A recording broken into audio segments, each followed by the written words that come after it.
Welcome back to Sunrise Daily. Mr. George K. joins us now. He's a legal practitioner. Thank you for coming on this morning. Thank you so much. Well, yes, we were just talking about matters as they're playing out in Rivers, and then you've got another one, the People's Democratic Party having this their high power, as they refer to it, meeting to save the party, perhaps a lot of people think. But let's start off with what is going on in Rivers. I mean, different legal perspectives have been given on the program. You're a lawyer, and we had so many people who have said, look, the Public Order Act that the police is relying on to stop any of those gatherings is no longer in existence. I mean, the relevant sections there, which is literally the spine of that Public Order Act, 3, 4, 5, and 6, has just been, the court has said, look, this is inconsistent with our constitution, and as such, it should no longer be operational. Well, the fact that the court has made a pronouncement on certain sections of the Public Order Act does not mean that the Public Order Act is no longer in existence. The spine of it, the part where you have to go for possession, give permits, if it's out, what else? No, it doesn't revoke it, it doesn't repeal it. You know, it's just the interpretation. I mean, laws are made by the National Assembly. There are also laws that are made by the judiciary, you know, by way of interpretation. So that is how we understand that. It is not in contention in any way that that the Public Order Act, I mean, that people do not require permission to be able to hold peaceful rallies. It is not in the court has ruled on that, you know, the Court of Appeal has ruled on that, and the locus classicus is that the case of that ANPP, you know, and until now there is no other decision otherwise. But you see, we must go beyond that to talk about the operation of the police vis-a-vis the Public Order Act. Whether it is that people need to notify the police or need to get a permission from them. It's a matter of notifying the police. If you notify the police, you'll probably be asking for security. What the court is saying, you don't necessarily need to ask for permission to hold a peaceful rally.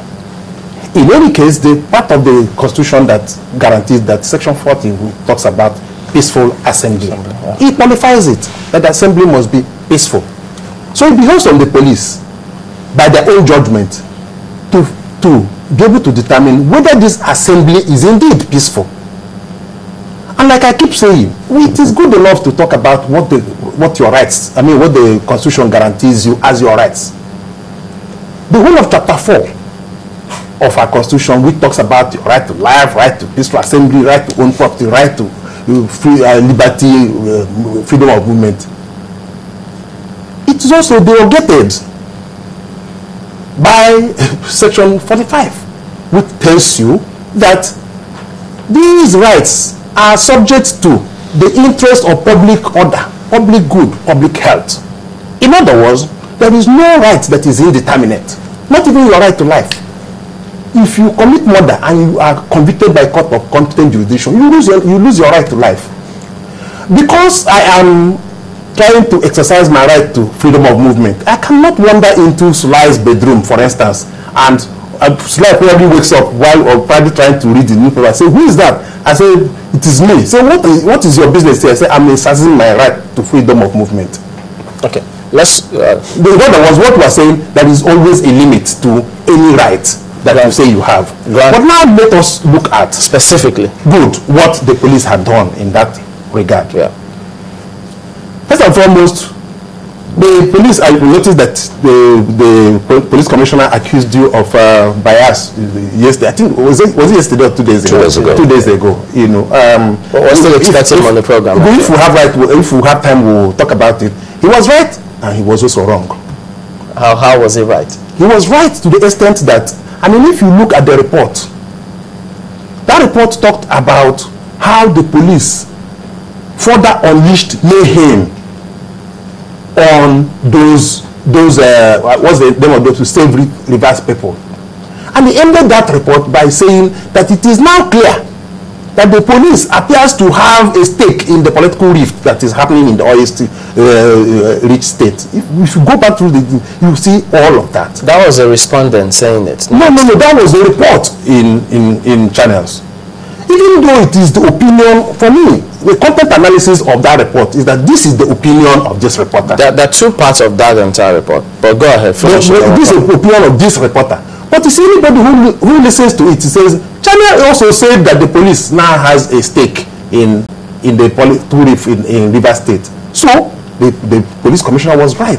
Because they also go to school like we have gone to school. They know that unleashing mayhem does not have a positive connotation. Okay. They also know that when a reporter now says that they have a stake in the political rift, it means that they have taken a position. Did you see what came up after that report?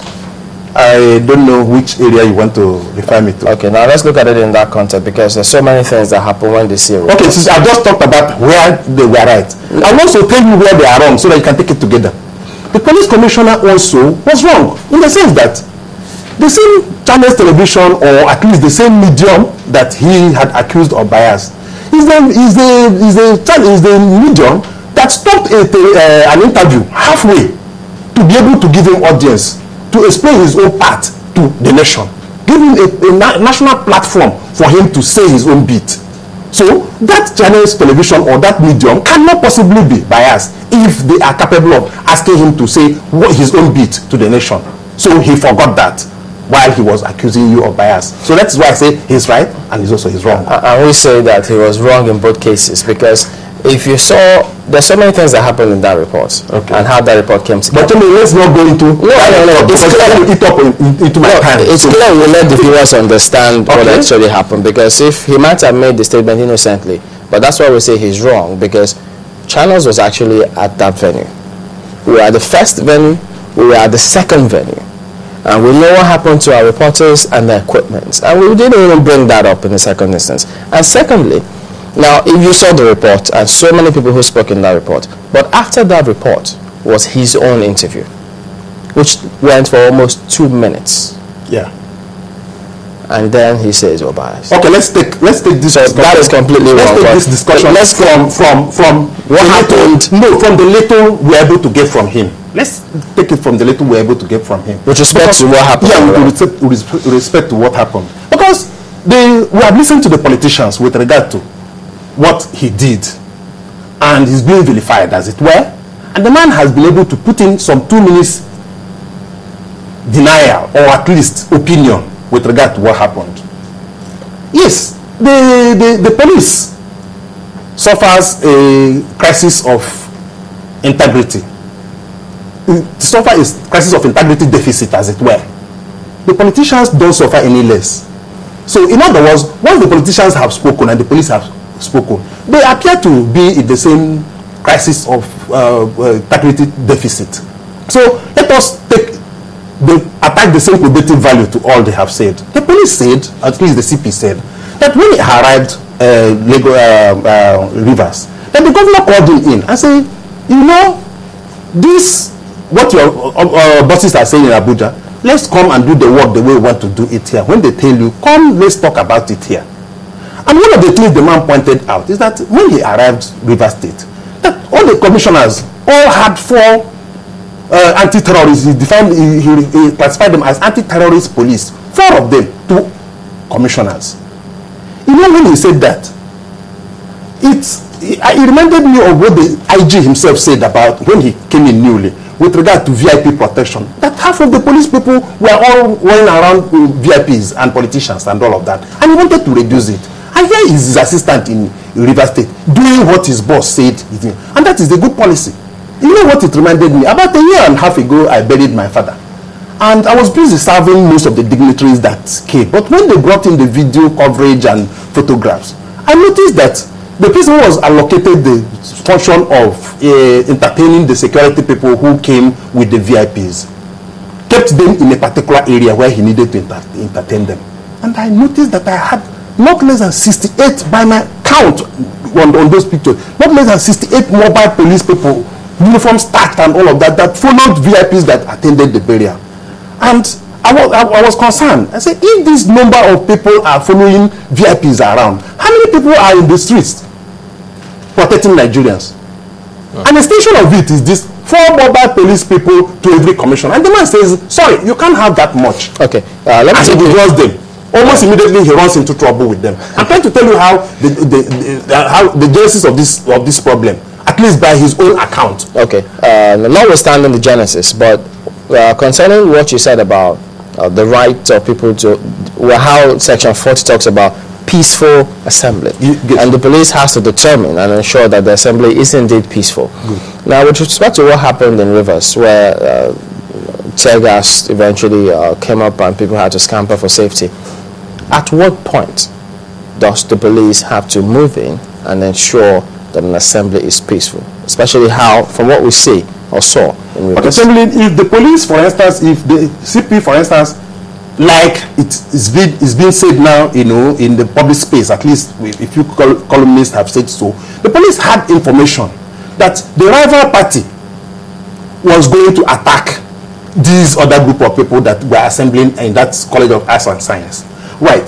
Note that where this rally was taking place, I call it campaign, because there is no difference between a campaign and a rally, except that the posters of the people you are asking to be voted into are not there. Look at what happened when the APC assembled there. Of course, the police commissioner, by his own account, said that they just asked him to give them a permit that they are going to do an empowerment. Before you knew what was happening, all the big wigs in APC. Okay. Now, the images we see is Rivers State, and what they say is that, I mean, what happened from what we saw was that the gathering had not even started. I mean, the people that were coming to attack, I'm answering your according question. to what you said, I'm answering had not arrived. Yes. So, I'm answering your question. Okay, let me let you finish before I bring the way I'm answering your question is that if the police, and indeed, as they claim, had security information that the rival party is about to attack these other group that are assembling. And that's why I said, note that this rally is taking place in Obiakpo local government. Obiakpo local government is the epicenter of the Rivers State political crisis. That is where Wike comes from. That is where the Rivers State House of Assembly, in conjunction with the executive, even though the executive denied. But of course, we do know now, at least with the way the budget was passed in the State House, that there's no difference between the executive and the legislature in Rivers State. So they dismissed a constitutionally elected council chairman of Obiakpo. And they are now going to hold this rally right there. So in other words, it's almost ex facie. It is like, let us go and spike them. And of course, these other people were going to respond. And what does it take to get an equal number of thugs? If Wike, for instance, let's be frank to ourselves, makes a provision of about 2 million naira, he can buy as much as 400 thugs. Maybe make an additional provision of 20,000 for Indian hemp, and then another 20,000 for ECG. He'll hit the ground running.